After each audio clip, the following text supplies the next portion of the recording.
ನೋಡಿ, ಕರ್ನಾಟಕದಿಂದ ಬರುವ ಜನರಿಗೆ ಸಮಸ್ಯೆ ಆಗ್ತಾ ಇರೋದು ಒಂದು. ರೈಲಿನ ಮೂಲಕ ಬರೋದಾದ್ರೆ ವೇಟಿಂಗ್ ಲಿಸ್ಟ್ ಅಲ್ಲಿ ತೋರಿಸ್ತಾ ಇದೆ, ರೈಲ್ ಟಿಕೆಟ್ ಆಗ್ತಾ ಇಲ್ಲ. ಹೆಚ್ಚುವರಿಯಾಗಿ ರೈಲ್ ಬಿಟ್ಟರು ಕೂಡ ಬರಲಿಕ್ಕೆ ಸಮಸ್ಯೆ ಆಗ್ತಾ ಇದೆ. ಫ್ಲೈಟ್ ಅಲ್ಲಿ ಬರೋದಾದ್ರೆ ದುಪ್ಪಟ್ಟು ಹಣವನ್ನು ಕೇಳ್ತಾ ಇದ್ದಾರೆ. ಒಂದ್ ಸೈಡ್ 40,000 ರೂಪಾಯಿ ಇದೆ. ಲಕ್ಷ ಲಕ್ಷ ಲಕ್ಷ ಕೊಟ್ಟು ಬರೋದಕ್ಕೆ ಸಮಸ್ಯೆ ಆಗುತ್ತೆ. ನಮಗೆ ಬರಬೇಕು, ಹೆಂಗ್ ಬರೋದು ಅಂತ ಯೋಚನೆ ಮಾಡ್ತಾ ಇದ್ದಾರೆ. ಬಹುತೇಕ ಜನ ತಮ್ಮದೇ ವೆಹಿಕಲ್ಗಳ ಮೂಲಕ 6-7 ಜನ ಬರ್ತಾ ಇದ್ದಾರೆ. ನೋಡಿ, ಕರ್ನಾಟಕದಿಂದ ಬಂದಿರುವಂತ ಯಾತ್ರಿಗಳು ಬೈ ರೋಡ್ ಬಂದಿದ್ದಾರೆ. ಹೇಗೆ ಬಂದ್ರು, ಬರುವಾಗ ಅವರಿಗೆ ಏನೇನ್ ತಾಪತ್ರೆಗಳು ಎದುರಾಯ್ತು, ಬಂದಾದ ನಂತರ ಎಲ್ಲಿ ಗಾಡಿ ಪಾರ್ಕ್ ಮಾಡಿದ್ರು, ಎಲ್ಲಿ ಉಳ್ಕೊಂಡ್ರು, ಎಷ್ಟು ಜನ ಬಂದ್ರು ಅನ್ನೋದನ್ನ ಅವ್ರ ಬಾಯಿಂದನೇ ಕೇಳೋಣ. ಸರ್, ತಾವು ಎಲ್ಲಿಂದ ಬಂದ್ರಿ? ನಾನು ಬೆಂಗಳೂರಿಂದ ಬಂದಿದ್ದೀನಿ. ಮೂಲತಃ ಶಿಡ್ಲಘಟ್ಟ. ನಾವು ಬೈ ರೋಡ್ ಆಂಧ್ರ ಬಂದು ತೆಲಂಗಾಣ ಮತ್ತು ಮಹಾರಾಷ್ಟ್ರ, ಮಧ್ಯಪ್ರದೇಶ, ಉತ್ತರ ಪ್ರದೇಶ ರಸ್ತೆನಲ್ಲಿ ಬರಬೇಕಾದ್ರೆ ಯಾವುದೇ ರೀತಿ ಅನಾನುಕೂಲ ಇಲ್ಲ. ಇಲ್ಲಿಗೆ ಬಂದ ಮೇಲೆ ಒಂದು ಸ್ವಲ್ಪ ವಾಸ್ತವ್ಯ ಉಳ್ಕೊಳ್ಳೋದಕ್ಕೆ ಸ್ವಲ್ಪ ಸಮಸ್ಯೆ ಇನಿಷಿಯಲ್. ಅಂದರೆ ನಮಗೆ ಮಾಹಿತಿಯ ಕೊರತೆ. ನಮ್ಮ ಸರ್ಕಾರದಿಂದ ಆಗಲಿ, ನಮ್ಮ ಭಾಗದಿಂದ ನಮ್ಮ ಸರ್ಕಾರದ ಏನೇನೂ ಕಾಂಟ್ರಿಬ್ಯೂಷನ್ ಇಲ್ಲ. ಅಂದರೆ ಅವ್ರು ಬಂದಿಲ್ಲಿ ಬಂಡವಾಳ ಹಾಕಿ ಇನ್ನೇನೋ ಮಾಡೋವಂಥದ್ದು ಬೇಕಿಲ್ಲ, ಮಾಹಿತಿಯ ಕೊರತೆ. ಇಂಥ ಕಡೆ ರೂಮ್ ಇದೆ, ಇಂಥ ಕಡೆ ನೀವು ಸ್ನಾನ ಮಾಡ್ಬೋದು, ಇಂಥ ಕಡೆಯಿಂದ ಮತ್ತೆ ಟ್ರೈನ್ಗೆ ಹೋಗ್ಬೋದು, ಬಸ್ಗೆ ಹೋಗ್ಬೋದು, ಫ್ಲೈಟ್ಗೆ ಹೋಗ್ಬೋದು, ನಿಯರೆಸ್ಟ್ ಇಂಥದ್ದಿದೆ, ಯಾವುದೂ ಇಲ್ಲ ನಮ್ಮ ಸರ್ಕಾರದ. ಸರ್, ಇನ್ನೊಂದೀಗ ನಿಮ್ಗೆ ಯಾಕೆ ವೆಹಿಕಲ್ ಅಲ್ಲಿ ಬರಬೇಕು ಅಂತ ಅನಿಸ್ತು? ನೀವು ಟ್ರೈನಲ್ಲಿ ಟ್ರೈ ಮಾಡಿದ್ರಾ, ವಿಮಾನದಲ್ಲಿ ಟ್ರೈ ಮಾಡಿದ್ರಾ? ನಿಮ್ಗೆ ಏನು ಟೆಕ್ನಿಕಲಿ ಪ್ರಾಬ್ಲಮ್ ಆಯ್ತು ಹೇಳಿ? ಸರ್, ಮಾಹಿತಿಯ ಕೊರತೆ. ಫಸ್ಟು ನಾವು ಬೈ ರೋಡ್ ಬರಬೇಕಾದ್ರೆ ಏರ್ ಟಿಕೆಟ್ ನೋಡಿದ್ವಿ, 25,000 26,000 ತೋರಿಸ್ತಾ ಇತ್ತು. ತಿರುಗಿ ಮತ್ತೆ ಡಿಸೈಡ್ ಆಗಿ ಹೊರಡ್ಲಿಕ್ಕೆ ಹೋದ್ರೆ 30,000 40,000 ತೋರಿಸ್ತಾ ಇತ್ತು. ಇಲ್ಲಿ ಬಂದರೆ ಉಳ್ಕೊಳ್ಳಿಕ್ಕೆ ಆಗುತ್ತಾ ಇಲ್ವಾ ಅನ್ನೋದು ಮತ್ತೊಂದು ಚಾಲೆಂಜ್. ಒಂದು ವೇಳೆ ಕಾರ್ ಇದ್ರೆ ಒಂಚೂರು ಶೆಲ್ಟರ್ ಸಿಗ್ತದೆ, ರೂಮ್ ಸಿಗದೆ ಹೋದ್ರೆ ಅನ್ನೋದು ಒಂದು. ಮಾಹಿತಿ ಇಲ್ಲದೆ ಇದ್ದಿದ್ದೆ ಇದಕ್ಕೆ ಎಲ್ಲದಕ್ಕೂ ಕಾರಣ. ನಮ್ಗೆ ಮಾಹಿತಿ ಇದ್ದಿದ್ರೆ ನಾವು ಕುಟುಂಬ ಸಮೇತ ಬರ್ತಾ. ಯಾವ ವಾಹನದಲ್ಲಿ ಬಂದ್ರಿ ತಾವು? ನಾವು ಎರ್ಟಿಗಾ ವೆಹಿಕಲ್ ಬಂದಿದ್ದೀವಿ. ಎರ್ಟಿಗಾ ವೆಹಿಕಲ್ ಅಲ್ಲಿ ಬಂದ್ರಿ. ತಾವು ಎಷ್ಟು ಪೆಟ್ರೋಲ್ ಹಾಕಿದಿರಿ, ಎಷ್ಟು ಖರ್ಚು ಆಗ್ಬೋದು ಅಂತ? Diesel, petrol? Petrol vehicle. Toll ಒಂದು 3,600 ಚಿಲ್ಲರೆ ಎಷ್ಟು ಆಗಿದೆ ಟೋಲು. ಪೆಟ್ರೋಲ್ ಒಂದು 10,500 11,000 ಆಗಿದೆ. ಎಲ್ಲ ಒಂದು 15,000 ರೂಪಾಯಿ ಒಳಗಡೆ ಆಗ್ತದೆ. ನಿಮ್ಮ ಲೆಕ್ಕಾಚಾರದ ಪ್ರಕಾರ ಹೋಗಿ ಬರೋದಕ್ಕೆ, ನೀವೀಗ ಬಂದಿದ್ದೀರಿ, ಹೋಗೋದಕ್ಕೆ ರಿಟರ್ನ್ ಈಗ ವಾಪಸ್ ನಿಮ್ಮ ಊರ ಕಡೆ ಸೇರ್ಕೊಳ್ಳೋದಕ್ಕೆ ನಿಮ್ಗೊಂದು ಟೋಟಲ್ ನಿಮ್ಮ ಊಟ ತಿಂಡಿ ಎಲ್ಲ ಸೇರಿ ನೀವು ಎಷ್ಟು ಜನ ಬಂದಿದ್ರಿ? ನಾವು 4 ಜನ. 4 ಜನ ಬಂದವರಿಗೆ ಒಂದು ಎಷ್ಟೆಷ್ಟು ಖರ್ಚಾಗ್ಬೋದು ಅಂತ ಇದೆ? ರೂಮ್ ಎಕ್ಸ್ಪೆನ್ಸ್ ಸ್ವಲ್ಪ ಜಾಸ್ತಿ ಆಗ್ತದೆ, ಬಿಟ್ಟರೆ ಊಟದ್ದು ರೋಡ್ದು ಎಲ್ಲ ಒಂದು ಒಬ್ಬೊಬ್ರಿಗೆ ಒಂದು 15,000ದಲ್ಲಿ ಅಥವಾ ಒಂದು 20,000 ರೂಪಾಯಿನಲ್ಲಿ ವಾಪಸ್ ಮತ್ತೆ ನಾವು ಅಯೋಧ್ಯ ವಾರಣಾಸಿ ನೋಡಿಕೊಂಡು 20,000 ವಾಪಸ್ ಹೋಗ್ಬೋದು. ನೀವು ಸಜೆಸ್ಟ್ ಮಾಡೋದಾದ್ರೆ ರೋಡಲ್ಲಿ ಬರೋದಾದ್ರೆ ಬೆಟರ್ ಅಂತೀನಿ. ಹೌದು, ರೋಡಲ್ಲಿ ಬರೋದು ಭಾರಿ ಅನುಕೂಲಕಾರಿ. ಬಟ್ ಇಲ್ಲಿ ವ್ಯವಸ್ಥೆ ಏನಾದರೂ ಮಾಹಿತಿ ಇರಬೇಕು, ಎಲ್ಲಿ ಉಳ್ಕೊಳ್ಳೋದು, ಎಷ್ಟು ಆಗ್ತದೆ ಅನ್ನೋದನ್ನ ಯಾರಾದರೂ ಮಾಹಿತಿ ಕೊಡುವಂತಾರೆ. ಸರ್ಕಾರ ಆ ಕೆಲಸ ಮಾಡಿದ್ರೆ ಭಾಳಷ್ಟು ಅನುಕೂಲ ಆಗುತ್ತೆ. ಇಲ್ಲಿ ಎಷ್ಟು ಕೋಟಿ ಜನ ಬಂದರೂ ಅದನ್ನು ನಿಭಾಯಿಸೋಕ್ಕಾಗಷ್ಟು ಸವಲತ್ತು ಅನುಕೂಲಗಳನ್ನ ಇಲ್ಲಿನ ಸರ್ಕಾರ ಮತ್ತು ಇಲ್ಲಿನ ಸೇವಾ ಸಮಿತಿಗಳು ಎಲ್ಲ ಸೇರಿ ಮಾಡಿದ್ದಾರೆ. ಅದನ್ನ ಎಲ್ಲರೂ ಸದುಪಯೋಗ ಪಡ್ಕೊಳ್ಳಿ ದಯವಿಟ್ಟು. ಅದನ್ನು ಅದ್ರದ್ದೊಂದು ಮಾಹಿತಿ ಕೊಡೋವಂಥದ್ದು ಏನಾದರೂ ಒಂದು ಈಗಲಾದರೂ ಸರ್ಕಾರಗಳು ಎಚ್ಚೆತ್ಕೊಂಡು. ನಾವು ಬರ್ತಾ ಉತ್ತರಾಖಂಡದ ನೋಡಿದ್ವಿ, ಛತ್ತೀಸ್ಗಢದ ನೋಡಿದ್ವಿ, ಒಂದು 2-3 ಸರ್ಕಾರಗಳದ್ದು ದೊಡ್ಡ ದೊಡ್ಡ ಇನ್ಫಾರ್ಮೇಷನ್ ಸೆಂಟರ್ ಅಂತ ಮಾಡಿದ್ದಾರೆ. ಅಲ್ಲಿ ಹೋದ್ರೆ ಎಲ್ಲ ಮಾಹಿತಿ ಕೊಡ್ತಾರೆ. ಕೇವಲ ಕನ್ನಡಿಗರಿಗೆ ಮಾತ್ರ ಅಲ್ಲ, ವಿದೇಶಗಳಿಂದ ಬರುವ ಜನರಿಗೂ ನಮ್ಮ ರಾಜ್ಯದಲ್ಲಿ ಏನಿದೆ ಅನ್ನೋದ್ರ ಸಂಪೂರ್ಣ ಮಾಹಿತಿ ಎಲ್ಲ ಅಖಾಡಗಳ ಎಲ್ಲ ಸೆಕ್ಟರ್ಗಳಲ್ಲಿ ಕೂಡ ಇದೆ. ಅದಾಗಬೇಕು ಅಂತ ತಾವು ಹೇಳ್ತೀರಿ.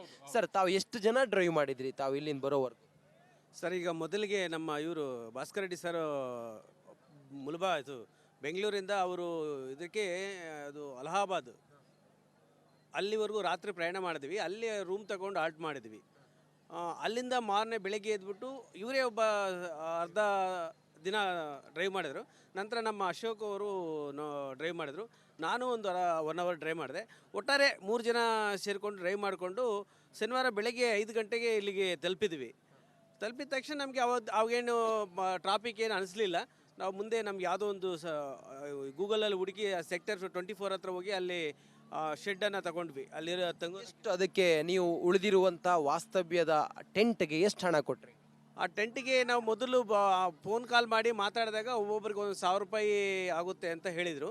ಆಯಿತು ಬನ್ನಿ, ಏನೋ ನೋಡಿ ಮಾತಾಡೋಣ, ನಿಮಗೆ ಒಂದು ಒಳ್ಳೆಯ ಜಾಗ ಇದೆ ಅಂತ ನಾವು ಹೋಗಿ ನೋಡಿದ್ವಿ. ಟೆಂಟ್ 24 ಅಂತ ಒಂದಿತ್ತು. ಅದರಲ್ಲಿ ಅವರು ಹೇಳಿದ್ರು ಒಬ್ಬೊಬ್ಬರಿಗೆ ಸೇರಿ 6 ಬೆಡ್ ಇದೆ, 6 ಬೆಡ್ಗೆ ನಾವು 6 ಚಾರ್ಜ್ ಮಾಡ್ತೇವೆ, 4 ಜನ ಅಂದರೆ ಒಂದು 5,000 ಕೊಡಿ ಅಂದರು. ಮತ್ತು ಅವ್ರ ಜೊತೆಗೆ ಕೂತ್ಕೊಂಡು ಮಾತಾಡಿ ನಾವು ಒಂದು 29-30ನೇ ತಾರೀಕುವರೆಗೂ ಇರ್ತೀವಿ, ನಮಗೆ ಅವರೇಜ್ ಆಗಿ ಮಾಡಿಕೊಡಿ ಅಂದ್ವಿ. ಅವ್ರು ಅವರೇಜ್ ಆಗಿ ನಮಗೆ 4 ಜನಕ್ಕೆ 31ನೇ ತಾರೀಕು 12 ಗಂಟೆವರೆಗೂ ಸೇರಿ 27,500ಗೆ ನಮಗೆ ಫಿಕ್ಸ್ ಮಾಡಿಕೊಟ್ರು.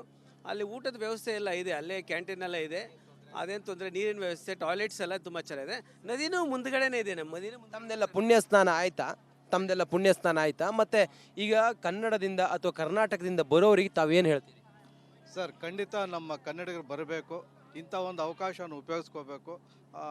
ಮತ್ತೆ ಇನ್ನು ಇದು ಹೇಳ್ತಾರೆ, ಈ ಮೇಳ ಮಹಾಕುಂಭಮೇಳ 144 ವರ್ಷಗಳ ಹಿಂದೆ ಆಗಿದ್ದು ಅಂತ ನಾವು ನೋಡಿಲ್ಲ. ಆ ಕುಂಭಮೇಳ ನಡೆಸಿರುವಂಥವ್ರು ಯಾರೂ ಬದುಕಿ ಇಲ್ಲ.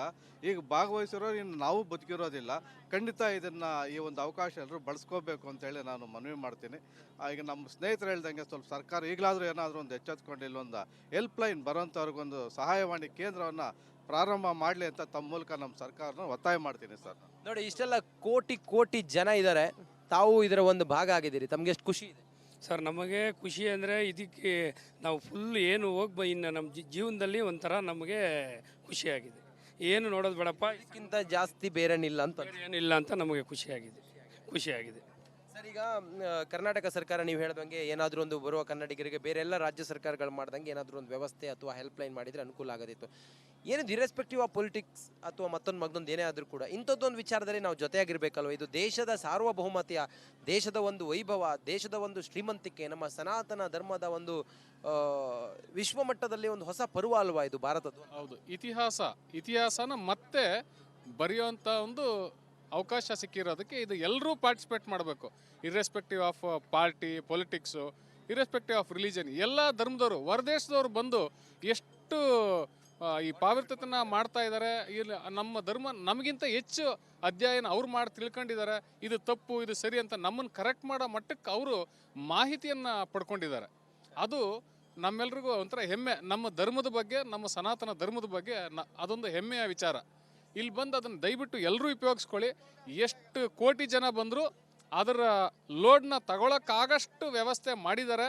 ಈ ಕೆಲವರು ಆಗ್ತಾರೆ, ಹೌದು ಸ್ವಲ್ಪ ಜನ ಜಾಸ್ತಿ ಇರ್ತಾರೆ, ಇರೋದು 40 ದಿನದ ಒಳಗಡೆ ಎಲ್ಲ ಮುಗಿಬೇಕು. ಶಾಹಿ ಸ್ನಾನ, ಈ ದೇವಸ್ಥಾನಗಳನ್ನ ಇದು ಮಾಡೋದು, ತ್ರಿವೇಣಿ ಸಂಗಮದಲ್ಲಿ ಇದು ಮಾಡೋವಂಥದ್ದು ಎಲ್ರಿಗೂ ಅವಕಾಶ ಆಗುತ್ತೆ. ಎಲ್ಲರೂ ಬೆಳಗ್ಗೆನೇ ಮಾಡೋದಲ್ಲ, ಬೆಳಗ್ಗೆ ಮಧ್ಯಾಹ್ನ ಮಾಡೋರು ಮಾಡ್ತಾನೇ ಇದ್ದಾರೆ, ಬರ್ತಾನೇ ಇದ್ದಾರೆ, ಹೋಗೋರು ಹೋಗ್ತಾ ಇದ್ದಾರೆ. ಹಾಗಾಗಿ ಮಾಹಿತಿಯ ಕೊರತೆಯಿಂದ ಸ್ವಲ್ಪ ಜನ ಇನ್ನೂ ಬರದೇ ಎದುರ್ಕೊಳ್ತಾ ಇದ್ದಾರೆ. ಮಾಹಿತಿ ಒಂದು ಸಿಕ್ಕಿದ್ರೆ ಇನ್ನಷ್ಟು ಜನ ಇದ್ರೊಳಗೆ ಬರ್ತಾರೆ, ಇದು ಇನ್ನಷ್ಟು ಯಶಸ್ವಿ ಆಗ್ತದೆ. ಖಂಡಿತ. ನೋಡಿ, ಇದು ಕರ್ನಾಟಕದಿಂದ ಬಂದ ಕನ್ನಡಿಗರ ಮಾತಾಗಿದೆ. ಏನು, ಎತ್ತ, ಎಲ್ಲಿ, ಹೇಗೆ, ಯಾವಾಗ ಎಲ್ಲದ್ರ ಕುರಿತಾಗಿ ಅವ್ರು ಮಾಹಿತಿಯನ್ನು ಕೊಟ್ಟರು. ತಾವು ಕೂಡ ಬರೋರಿದ್ರೆ ನೋಡಿ, ಹಿಂಗಿದೆ ವ್ಯವಸ್ಥೆ, ಹಿಂಗಿದೆ. ತಾವು ಅನಾಯಾಸವಾಗಿ ಬಂದು ಇಲ್ಲಿ ಪುಣ್ಯ ಸ್ನಾನದೊಂದಿಗೆ ಮೋಕ್ಷದ ಜೊತೆಗೆ ನಮ್ಮ ಈ ಧಾರ್ಮಿಕ ಆಧ್ಯಾತ್ಮಿಕ ವಿಶ್ವದ ಅತಿ ದೊಡ್ಡ ಕಾರ್ಯಕ್ರಮದಲ್ಲಿ ತಾವು ಕೂಡ ಭಾಗಿಯಾಗ್ಬೋದು. ಕ್ಯಾಮ್ರಾ ಪರ್ಸನ್ ಕೃಷ್ಣ ಜೊತೆ ನಾನು ರಂಜಿತ್ ಶಿರಿಯಾರ, ಪ್ರಯಾಗ್ರಾಜ್ನಿಂದ ಕುಂಭಮೇಳಕ್ಕಾಗಿ ರಿಪಬ್ಲಿಕ್ ಕನ್ನಡ. ನಮಸ್ಕಾರ. ನೋಡಿ, ಕರ್ನಾಟಕದಿಂದ ಬರುವ ಜನರಿಗೆ ಸಮಸ್ಯೆ ಆಗ್ತಾ ಇರೋದು ಒಂದು, ರೈಲಿನ ಮೂಲಕ ಬರೋದಾದರೆ ವೇಟಿಂಗ್ ಲಿಸ್ಟಲ್ಲಿ ತೋರಿಸ್ತಾ ಇದೆ, ರೈಲ್ ಟಿಕೆಟ್ ಆಗ್ತಾ ಇಲ್ಲ. ಹೆಚ್ಚುವರಿಯಾಗಿ ರೈಲ್ ಬಿಟ್ಟರು ಕೂಡ ಬರಲಿಕ್ಕೆ ಸಮಸ್ಯೆ ಆಗ್ತಾ ಇದೆ. ಫ್ಲೈಟಲ್ಲಿ ಬರೋದಾದರೆ ದುಪ್ಪಟ್ಟು ಹಣವನ್ನು ಕೇಳ್ತಾ ಇದ್ದಾರೆ. ಒಂದು ಸೈಡ್ 40,000 ರೂಪಾಯಿ ಇದೆ. ಲಕ್ಷ ಕೊಟ್ಟು ಬರೋದಕ್ಕೆ ಸಮಸ್ಯೆ ಆಗುತ್ತೆ. ನಮಗೆ ಬರಬೇಕು, ಹೆಂಗೆ ಬರೋದು ಅಂತ ಯೋಚನೆ ಮಾಡ್ತಾ ಇದ್ದಾರೆ. ಬಹುತೇಕ ಜನ ತಮ್ಮದೇ ವೆಹಿಕಲ್ಗಳ ಮೂಲಕ 6-7 ಜನ ಬರ್ತಾ ಇದ್ದಾರೆ. ನೋಡಿ, ಕರ್ನಾಟಕದಿಂದ ಬಂದಿರುವಂಥ ಯಾತ್ರಿಗಳು ಬೈ ರೋಡ್ ಬಂದಿದ್ದಾರೆ. ಹೇಗೆ ಬಂದರು, ಬರುವಾಗ ಅವರಿಗೆ ಏನೇನು ತಾಪತ್ರೆಗಳು ಎದುರಾಯಿತು, ಬಂದಾದ ನಂತರ ಎಲ್ಲಿ ಗಾಡಿ ಪಾರ್ಕ್ ಮಾಡಿದ್ರು, ಎಲ್ಲಿ ಉಳ್ಕೊಂಡ್ರು, ಎಷ್ಟು ಜನ ಬಂದರು ಅನ್ನೋದನ್ನು ಅವ್ರ ಬಾಯಿಂದನೇ ಕೇಳೋಣ. ಸರ್, ತಾವು ಎಲ್ಲಿಂದ ಬಂದ್ರಿ? ನಾನು ಬೆಂಗಳೂರಿಂದ ಬಂದಿದ್ದೀನಿ, ಮೂಲತಃ ಶಿಡ್ಲಘಟ್ಟ. ನಾವು ಬೈ ರೋಡ್ ಆಂಧ್ರ ಬಂದು ತೆಲಂಗಾಣ ಮತ್ತು ಮಹಾರಾಷ್ಟ್ರ, ಮಧ್ಯಪ್ರದೇಶ, ಉತ್ತರ ಪ್ರದೇಶ ರಸ್ತೆನಲ್ಲಿ ಬರಬೇಕಾದ್ರೆ ಯಾವುದೇ ರೀತಿ ಅನಾನುಕೂಲ ಇಲ್ಲ. ಇಲ್ಲಿಗೆ ಬಂದ ಮೇಲೆ ಒಂದು ಸ್ವಲ್ಪ ವಾಸ್ತವ್ಯ ಉಳ್ಕೊಳ್ಳೋದಕ್ಕೆ ಸ್ವಲ್ಪ ಸಮಸ್ಯೆ ಇನಿಷಿಯಲ್. ಅಂದರೆ ನಮಗೆ ಮಾಹಿತಿಯ ಕೊರತೆ, ನಮ್ಮ ಸರ್ಕಾರದಿಂದ ಆಗಲಿ, ನಮ್ಮ ಭಾಗದಿಂದ ನಮ್ಮ ಸರ್ಕಾರದ ಏನೇನೂ ಕಾಂಟ್ರಿಬ್ಯೂಷನ್ ಇಲ್ಲ. ಅಂದರೆ ಅವ್ರು ಬಂದಿಲ್ಲಿ ಬಂಡವಾಳ ಹಾಕಿ ಇನ್ನೇನೋ ಮಾಡೋವಂಥದ್ದು ಬೇಕಿಲ್ಲ, ಮಾಹಿತಿಯ ಕೊರತೆ. ಇಂಥ ಕಡೆ ರೂಮ್ ಇದೆ, ಇಂಥ ಕಡೆ ನೀವು ಸ್ನಾನ ಮಾಡ್ಬೋದು, ಇಂಥ ಕಡೆಯಿಂದ ಮತ್ತೆ ಟ್ರೈನ್ಗೆ ಹೋಗ್ಬೋದು, ಬಸ್ಗೆ ಹೋಗ್ಬೋದು, ಫ್ಲೈಟ್ಗೆ ಹೋಗ್ಬೋದು, ನಿಯರೆಸ್ಟ್ ಇಂಥದ್ದಿದೆ, ಯಾವುದೂ ಇಲ್ಲ ನಮ್ಮ ಸರ್ಕಾರದ. ಸರ್, ಇನ್ನೊಂದು, ಈಗ ನಿಮಗೆ ಯಾಕೆ ವೆಹಿಕಲಲ್ಲಿ ಬರಬೇಕು ಅಂತ ಅನಿಸ್ತು? ನೀವು ಟ್ರೈನಲ್ಲಿ ಟ್ರೈ ಮಾಡಿದ್ರಾ, ವಿಮಾನದಲ್ಲಿ ಟ್ರೈ ಮಾಡಿದ್ರಾ? ನಿಮ್ಗೆ ಏನು ಟೆಕ್ನಿಕಲಿ ಪ್ರಾಬ್ಲಮ್ ಆಯ್ತು ಹೇಳಿ? ಸರ್, ಮಾಹಿತಿಯ ಕೊರತೆ. ಫಸ್ಟು ನಾವು ಬೈ ರೋಡ್ ಬರಬೇಕಾದ್ರೆ ಏರ್ ಟಿಕೆಟ್ ನೋಡಿದ್ವಿ, 25,000 26,000 ತೋರಿಸ್ತಾ ಇತ್ತು. ತಿರುಗಿ ಮತ್ತೆ ಡಿಸೈಡ್ ಆಗಿ ಹೊರಡ್ಲಿಕ್ಕೆ ಹೋದ್ರೆ 30,000 40,000 ತೋರಿಸ್ತಾ ಇತ್ತು. ಇಲ್ಲಿ ಬಂದರೆ ಉಳ್ಕೊಳ್ಳಿಕ್ಕೆ ಆಗುತ್ತಾ ಇಲ್ವಾ ಅನ್ನೋದು ಮತ್ತೊಂದು ಚಾಲೆಂಜ್. ಒಂದು ವೇಳೆ ಕಾರ್ ಇದ್ರೆ ಒಂಚೂರು ಶೆಲ್ಟರ್ ಸಿಗ್ತದೆ, ರೂಮ್ ಸಿಗದೆ ಹೋದ್ರೆ ಅನ್ನೋದು ಒಂದು. ಮಾಹಿತಿ ಇಲ್ಲದೆ ಇದ್ದಿದ್ದೆ ಇದಕ್ಕೆ ಎಲ್ಲದಕ್ಕೂ ಕಾರಣ. ನಮ್ಗೆ ಮಾಹಿತಿ ಇದ್ದಿದ್ರೆ ನಾವು ಕುಟುಂಬ ಸಮೇತ ಬರ್ತಾ. ಯಾವ ವಾಹನದಲ್ಲಿ ಬಂದ್ರಿ ತಾವು? ನಾವು ಎರ್ಟಿಗಾ ವೆಹಿಕಲ್ ಬಂದಿದ್ದೀವಿ. ಎರ್ಟಿಗಾ ವೆಹಿಕಲ್ ಬಂದ್ರಿ. ತಾವು ಎಷ್ಟು ಪೆಟ್ರೋಲ್ ಹಾಕಿದಿರಿ, ಎಷ್ಟು ಖರ್ಚು ಆಗ್ಬೋದು ಅಂತ? Diesel, petrol? Petrol vehicle toll ಒಂದು 3,600 ಚಿಲ್ಲರೆ ಎಷ್ಟು ಆಗಿದೆ ಟೋಲು. ಪೆಟ್ರೋಲ್ ಒಂದು 10,500 11,000 ಆಗಿದೆ. ಎಲ್ಲ ಒಂದು 15,000 ರೂಪಾಯಿ ಒಳಗಡೆ ಆಗ್ತದೆ. ನಿಮ್ಮ ಲೆಕ್ಕಾಚಾರದ ಪ್ರಕಾರ ಹೋಗಿ ಬರೋದಕ್ಕೆ ನೀವೀಗ ಬಂದಿದ್ದೀರಿ, ಹೋಗೋದಕ್ಕೆ ರಿಟರ್ನ್ ಈಗ ವಾಪಸ್ ನಿಮ್ಮ ಊರ ಕಡೆ ಸೇರ್ಕೊಳ್ಳೋದಕ್ಕೆ ನಿಮ್ಗೊಂದು ಟೋಟಲ್ ನಿಮ್ಮ ಊಟ ತಿಂಡಿ ಎಲ್ಲ ಸೇರಿ ನೀವು ಎಷ್ಟು ಜನ ಬಂದಿದ್ರಿ? ನಾವು 4 ಜನ 4 ಜನ ಬಂದವರಿಗೆ ಒಂದು ಎಷ್ಟೆಷ್ಟು ಖರ್ಚಾಗ್ಬೋದು ಅಂತ ಇದೆ? ರೂಮ್ ಎಕ್ಸ್ಪೆನ್ಸ್ ಸ್ವಲ್ಪ ಜಾಸ್ತಿ ಆಗ್ತದೆ, ಬಿಟ್ಟರೆ ಊಟದ್ದು ರೋಡ್ದು ಎಲ್ಲ ಒಬ್ಬೊಬ್ರಿಗೆ ಒಂದು 15,000ದಲ್ಲಿ ಅಥವಾ ಒಂದು 20,000 ರೂಪಾಯಿನಲ್ಲಿ ವಾಪಸ್ ಮತ್ತೆ ನಾವು ಅಯೋಧ್ಯ ವಾರಣಾಸಿ ನೋಡಿಕೊಂಡು 20,000 ವಾಪಸ್ ಹೋಗ್ಬೋದು. ನೀವು ಸಜೆಸ್ಟ್ ಮಾಡೋದಾದ್ರೆ ರೋಡಲ್ಲಿ ಬರೋದಾದ್ರೆ ಬೆಟರ್ ಅಂತೀನಿ. ಹೌದು, ರೋಡಲ್ಲಿ ಬರೋದು ಭಾರಿ ಅನುಕೂಲಕಾರಿ. ಬಟ್ ಇಲ್ಲಿ ವ್ಯವಸ್ಥೆ ಏನಾದರೂ ಮಾಹಿತಿ ಇರಬೇಕು, ಎಲ್ಲಿ ಉಳ್ಕೊಳ್ಳೋದು ಎಷ್ಟು ಆಗ್ತದೆ ಅನ್ನೋದನ್ನ ಯಾರಾದರೂ ಮಾಹಿತಿ ಕೊಡುವಂತಾರೆ. ಸರ್ಕಾರ ಆ ಕೆಲಸ ಮಾಡಿದ್ರೆ ಭಾಳಷ್ಟು ಅನುಕೂಲ ಆಗುತ್ತೆ. ಇಲ್ಲಿ ಎಷ್ಟು ಕೋಟಿ ಜನ ಬಂದರೂ ಅದನ್ನು ನಿಭಾಯಿಸೋಕ್ಕಾಗಷ್ಟು ಸವಲತ್ತು ಅನುಕೂಲಗಳನ್ನ ಇಲ್ಲಿನ ಸರ್ಕಾರ ಮತ್ತು ಇಲ್ಲಿನ ಸೇವಾ ಸಮಿತಿಗಳು ಎಲ್ಲ ಸೇರಿ ಮಾಡಿದ್ದಾರೆ. ಅದನ್ನ ಎಲ್ಲರೂ ಸದುಪಯೋಗ ಪಡ್ಕೊಳ್ಳಿ. ದಯವಿಟ್ಟು ಅದ್ರದ್ದೊಂದು ಮಾಹಿತಿ ಕೊಡೋವಂಥದ್ದು ಏನಾದರೂ ಒಂದು ಈಗಲಾದರೂ ಸರ್ಕಾರಗಳು ಎಚ್ಚೆತ್ಕೊಂಡು, ನಾವು ಬರ್ತಾ ಉತ್ತರಾಖಂಡದ ನೋಡಿದ್ವಿ, ಛತ್ತೀಸ್ಗಢದ ನೋಡಿದ್ವಿ, ಒಂದು 2-3 ಸರ್ಕಾರಗಳದ್ದು ದೊಡ್ಡ ದೊಡ್ಡ ಇನ್ಫಾರ್ಮೇಷನ್ ಸೆಂಟರ್ ಅಂತ ಮಾಡಿದ್ದಾರೆ. ಅಲ್ಲಿ ಹೋದ್ರೆ ಎಲ್ಲ ಮಾಹಿತಿ ಕೊಡ್ತಾರೆ. ಕೇವಲ ಕನ್ನಡಿಗರಿಗೆ ಮಾತ್ರ ಅಲ್ಲ, ವಿದೇಶಗಳಿಂದ ಬರುವ ಜನರಿಗೂ ನಮ್ಮ ರಾಜ್ಯದಲ್ಲಿ ಏನಿದೆ ಅನ್ನೋದ್ರ ಸಂಪೂರ್ಣ ಮಾಹಿತಿ ಎಲ್ಲ ಅಖಾಡಗಳ ಎಲ್ಲ ಸೆಕ್ಟರ್ಗಳಲ್ಲಿ ಕೂಡ ಇದೆ. ಅದಾಗಬೇಕು ಅಂತ ತಾವು ಹೇಳ್ತೀರಿ. ಸರ್, ತಾವು ಎಷ್ಟು ಜನ ಡ್ರೈವ್ ಮಾಡಿದ್ರಿ ತಾವು ಇಲ್ಲಿಂದ ಬರೋವರೆಗೂ? ಸರ್, ಈಗ ಮೊದಲಿಗೆ ನಮ್ಮ ಇವರು ಭಾಸ್ಕರ್ ರೆಡ್ಡಿ ಸರ್ ಮುಲ್ಬಾ ಇದು ಬೆಂಗಳೂರಿಂದ ಅವರು ಇದಕ್ಕೆ ಅದು ಅಲಹಾಬಾದ್ ಅಲ್ಲಿವರೆಗೂ ರಾತ್ರಿ ಪ್ರಯಾಣ ಮಾಡಿದ್ವಿ. ಅಲ್ಲಿ ರೂಮ್ ತಗೊಂಡು ಆಲ್ಟ್ ಮಾಡಿದ್ವಿ. ಅಲ್ಲಿಂದ ಮಾರನೇ ಬೆಳಗ್ಗೆ ಎದ್ಬಿಟ್ಟು ಇವರೇ ಒಬ್ಬ ಅರ್ಧ ದಿನ ಡ್ರೈವ್ ಮಾಡಿದರು. ನಂತರ ನಮ್ಮ ಅಶೋಕ್ ಅವರು ಡ್ರೈವ್ ಮಾಡಿದರು. ನಾನು ಒಂದು 1 ಅವರ್ ಡ್ರೈವ್ ಮಾಡಿದೆ. ಒಟ್ಟಾರೆ 3 ಜನ ಸೇರಿಕೊಂಡು ಡ್ರೈವ್ ಮಾಡಿಕೊಂಡು ಶನಿವಾರ ಬೆಳಗ್ಗೆ 5 ಗಂಟೆಗೆ ಇಲ್ಲಿಗೆ ತಲುಪಿದ್ವಿ. ತಲುಪಿದ ತಕ್ಷಣ ನಮಗೆ ಅವಾಗೇನು ಟ್ರಾಫಿಕ್ ಏನು ಅನಿಸ್ಲಿಲ್ಲ. ನಾವು ಮುಂದೆ ನಮ್ಗೆ ಯಾವುದೋ ಒಂದು ಗೂಗಲಲ್ಲಿ ಹುಡುಕಿ ಸೆಕ್ಟರ್ 24 ಹತ್ರ ಹೋಗಿ ಅಲ್ಲಿ ಶೆಡ್ಡನ್ನು ತಗೊಂಡ್ವಿ. ಅಲ್ಲಿರೋ ಎಷ್ಟು ಅದಕ್ಕೆ ನೀವು ಉಳಿದಿರುವಂಥ ವಾಸ್ತವ್ಯದ ಟೆಂಟ್ಗೆ ಎಷ್ಟು ಹಣ ಕೊಟ್ರಿ? ಆ ಟೆಂಟಿಗೆ ನಾವು ಮೊದಲು ಫೋನ್ ಕಾಲ್ ಮಾಡಿ ಮಾತಾಡಿದಾಗ ಒಬ್ಬೊಬ್ರಿಗೆ ಒಂದು 1,000 ರೂಪಾಯಿ ಆಗುತ್ತೆ ಅಂತ ಹೇಳಿದರು. ಆಯಿತು ಬನ್ನಿ, ಏನೋ ನೋಡಿ ಮಾತಾಡೋಣ, ನಿಮಗೆ ಒಂದು ಒಳ್ಳೆಯ ಜಾಗ ಇದೆ ಅಂತ ನಾವು ಹೋಗಿ ನೋಡಿದ್ವಿ. ಟೆಂಟ್ 24 ಅಂತ ಒಂದಿತ್ತು. ಅದರಲ್ಲಿ ಅವರು ಹೇಳಿದ್ರು ಒಬ್ಬೊಬ್ಬರಿಗೆ ಸೇರಿ 6 ಬೆಡ್ ಇದೆ, 6 ಬೆಡ್ಗೆ ನಾವು 6 ಚಾರ್ಜ್ ಮಾಡ್ತೇವೆ, 4 ಜನ ಅಂದರೆ ಒಂದು 5,000 ಕೊಡಿ ಅಂದರು. ಮತ್ತು ಅವ್ರ ಜೊತೆಗೆ ಕೂತ್ಕೊಂಡು ಮಾತಾಡಿ ನಾವು ಒಂದು 29-30ನೇ ತಾರೀಕುವರೆಗೂ ಇರ್ತೀವಿ, ನಮಗೆ ಅವರೇಜ್ ಆಗಿ ಮಾಡಿಕೊಡಿ ಅಂದ್ವಿ. ಅವ್ರು ಅವರೇಜ್ ಆಗಿ ನಮಗೆ 4 ಜನಕ್ಕೆ 31ನೇ ತಾರೀಕು 12 ಗಂಟೆವರೆಗೂ ಸೇರಿ 27,500ಗೆ ನಮಗೆ ಫಿಕ್ಸ್ ಮಾಡಿಕೊಟ್ರು. ಅಲ್ಲಿ ಊಟದ ವ್ಯವಸ್ಥೆ ಎಲ್ಲ ಇದೆ, ಅಲ್ಲೇ ಕ್ಯಾಂಟೀನ್ ಎಲ್ಲ ಇದೆ, ಅದೇನು ತೊಂದರೆ. ನೀರಿನ ವ್ಯವಸ್ಥೆ, ಟಾಯ್ಲೆಟ್ಸ್ ಎಲ್ಲ ತುಂಬ ಚೆನ್ನಾಗಿದೆ. ನದಿನೂ ಮುಂದ್ಗಡೆನೇ ಇದೆ. ನಮ್ಮ ನದಿನೂ ತಮ್ಮದೆಲ್ಲ ಪುಣ್ಯಸ್ನಾನ ಆಯ್ತಾ? ತಮ್ಮದೆಲ್ಲ ಪುಣ್ಯಸ್ನಾನ ಆಯ್ತಾ? ಮತ್ತು ಈಗ ಕನ್ನಡದಿಂದ ಅಥವಾ ಕರ್ನಾಟಕದಿಂದ ಬರೋರಿಗೆ ತಾವೇನು ಹೇಳ್ತೀರಿ? ಸರ್, ಖಂಡಿತ ನಮ್ಮ ಕನ್ನಡಿಗರು ಬರಬೇಕು, ಇಂಥ ಒಂದು ಅವಕಾಶವನ್ನು ಉಪಯೋಗಿಸ್ಕೋಬೇಕು. ಮತ್ತೆ ಇನ್ನು ಇದು ಹೇಳ್ತಾರೆ, ಈ ಮೇಳ ಮಹಾಕುಂಭಮೇಳ 144 ವರ್ಷಗಳ ಹಿಂದೆ ಆಗಿದ್ದು ಅಂತ ನಾವು ನೋಡಿಲ್ಲ. ಆ ಕುಂಭಮೇಳ ನಡೆಸಿರುವಂಥವ್ರು ಯಾರೂ ಬದುಕಿ ಇಲ್ಲ. ಈಗ ಭಾಗವಹಿಸಿರೋರು ಇನ್ನು ನಾವು ಬದುಕಿರೋದಿಲ್ಲ. ಖಂಡಿತ ಇದನ್ನು ಈ ಒಂದು ಅವಕಾಶ ಎಲ್ಲರೂ ಬಳಸ್ಕೋಬೇಕು ಅಂತೇಳಿ ನಾನು ಮನವಿ ಮಾಡ್ತೀನಿ.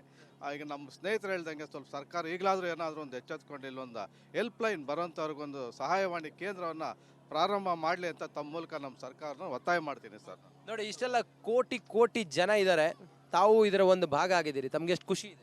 ಸರ್, ನಮಗೆ ಖುಷಿ ಅಂದರೆ ಇದಕ್ಕೆ ನಾವು ಫುಲ್ ಏನು ಇನ್ನು ನಮ್ಮ ಜೀವನದಲ್ಲಿ ಒಂಥರ ನಮಗೆ ಖುಷಿಯಾಗಿದೆ. ಏನು ನೋಡೋದು ಬೇಡಪ್ಪ, ಇದಕ್ಕಿಂತ ಜಾಸ್ತಿ ಬೇರೇನಿಲ್ಲ ಅಂತ. ಏನಿಲ್ಲ ಅಂತ ನಮಗೆ ಖುಷಿಯಾಗಿದೆ. ಸರ್, ಈಗ ಕರ್ನಾಟಕ ಸರ್ಕಾರ ನೀವು ಹೇಳ್ದಂಗೆ ಏನಾದರೂ ಒಂದು ಬರುವ ಕನ್ನಡಿಗರಿಗೆ ಬೇರೆ ಎಲ್ಲ ರಾಜ್ಯ ಸರ್ಕಾರಗಳು ಮಾಡ್ದಂಗೆ ಏನಾದರೂ ಒಂದು ವ್ಯವಸ್ಥೆ ಅಥವಾ ಹೆಲ್ಪ್ಲೈನ್ ಮಾಡಿದರೆ ಅನುಕೂಲ ಆಗೋದಿತ್ತು. ಏನಿದು ಇರೆಸ್ಪೆಕ್ಟಿವ್ ಆಫ್ ಪೊಲಿಟಿಕ್ಸ್ ಅಥವಾ ಮತ್ತೊಂದು ಏನೇ ಆದರೂ ಕೂಡ ಇಂಥದ್ದೊಂದು ವಿಚಾರದಲ್ಲಿ ನಾವು ಜೊತೆಯಾಗಿರ್ಬೇಕಲ್ವ? ಇದು ದೇಶದ ಸಾರ್ವಭೌಮತೆಯ, ದೇಶದ ಒಂದು ವೈಭವ, ದೇಶದ ಒಂದು ಶ್ರೀಮಂತಿಕೆ, ನಮ್ಮ ಸನಾತನ ಧರ್ಮದ ಒಂದು ವಿಶ್ವಮಟ್ಟದಲ್ಲಿ ಒಂದು ಹೊಸ ಪರ್ವ ಅಲ್ವಾ ಇದು ಭಾರತದ್ದು? ಹೌದು, ಇತಿಹಾಸನ ಮತ್ತೆ ಬರೆಯುವಂಥ ಒಂದು ಅವಕಾಶ ಸಿಕ್ಕಿರೋದಕ್ಕೆ ಇದು ಎಲ್ಲರೂ ಪಾರ್ಟಿಸಿಪೇಟ್ ಮಾಡಬೇಕು. Irrespective of party, politics, irrespective of religion, ಎಲ್ಲ ಧರ್ಮದವರು ಹೊರದೇಶದವರು ಬಂದು ಎಷ್ಟು ಈ ಪಾವಿತ್ರ್ಯತೆನ ಮಾಡ್ತಾ ಇದ್ದಾರೆ. ಇಲ್ಲಿ ನಮ್ಮ ಧರ್ಮ ನಮಗಿಂತ ಹೆಚ್ಚು ಅಧ್ಯಯನ ಅವ್ರು ಮಾಡಿ ತಿಳ್ಕೊಂಡಿದ್ದಾರೆ. ಇದು ತಪ್ಪು, ಇದು ಸರಿ ಅಂತ ನಮ್ಮನ್ನು ಕರೆಕ್ಟ್ ಮಾಡೋ ಮಟ್ಟಕ್ಕೆ ಅವರು ಮಾಹಿತಿಯನ್ನು ಪಡ್ಕೊಂಡಿದ್ದಾರೆ. ಅದು ನಮ್ಮೆಲ್ರಿಗೂ ಒಂಥರ ಹೆಮ್ಮೆ. ನಮ್ಮ ಧರ್ಮದ ಬಗ್ಗೆ, ನಮ್ಮ ಸನಾತನ ಧರ್ಮದ ಬಗ್ಗೆ ಅದೊಂದು ಹೆಮ್ಮೆಯ ವಿಚಾರ.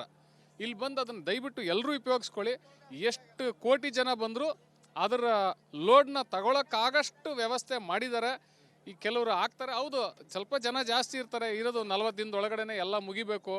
ಶಾಹಿ ಸ್ನಾನ ಈ ದೇವಸ್ಥಾನಗಳನ್ನ ಇದು ಮಾಡೋದು, ತ್ರಿವೇಣಿ ಸಂಗಮದಲ್ಲಿ ಇದು ಮಾಡೋವಂಥದ್ದು ಎಲ್ರಿಗೂ ಅವಕಾಶ ಆಗುತ್ತೆ. ಎಲ್ಲರೂ ಬೆಳಿಗ್ಗೆನೇ ಮಾಡೋದಲ್ಲ, ಬೆಳಗ್ಗೆ ಮಧ್ಯಾಹ್ನ ಮಾಡೋರು ಮಾಡ್ತಾನೇ ಇದ್ದಾರೆ, ಬರ್ತಾನೇ ಇದ್ದಾರೆ, ಹೋಗೋರು ಹೋಗ್ತಾ ಇದ್ದಾರೆ.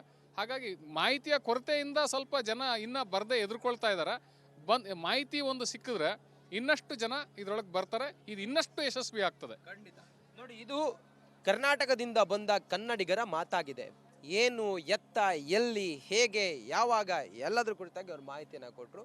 ತಾವು ಕೂಡ ಬರೋರಿದ್ರೆ ನೋಡಿ, ಹಿಂಗಿದೆ ವ್ಯವಸ್ಥೆ, ಹಿಂಗಿದೆ. ತಾವು ಅನಾಯಾಸವಾಗಿ ಬಂದು ಇಲ್ಲಿ ಪುಣ್ಯ ಸ್ನಾನದೊಂದಿಗೆ ಮೋಕ್ಷದ ಜೊತೆಗೆ ನಮ್ಮ ಈ ಧಾರ್ಮಿಕ ಆಧ್ಯಾತ್ಮಿಕ ವಿಶ್ವದ ಅತಿ ದೊಡ್ಡ ಕಾರ್ಯಕ್ರಮದಲ್ಲಿ ತಾವು ಕೂಡ ಭಾಗಿಯಾಗಬಹುದು. ಕ್ಯಾಮ್ರಾ ಪರ್ಸನ್ ಕೃಷ್ಣ ಜೊತೆ ನಾನು ರಂಜಿತ್ ಶಿರಿಯಾರ, ಪ್ರಯಾಗ್ರಾಜ್ನಿಂದ ಕುಂಭಮೇಳಕ್ಕಾಗಿ ರಿಪಬ್ಲಿಕ್ ಕನ್ನಡ.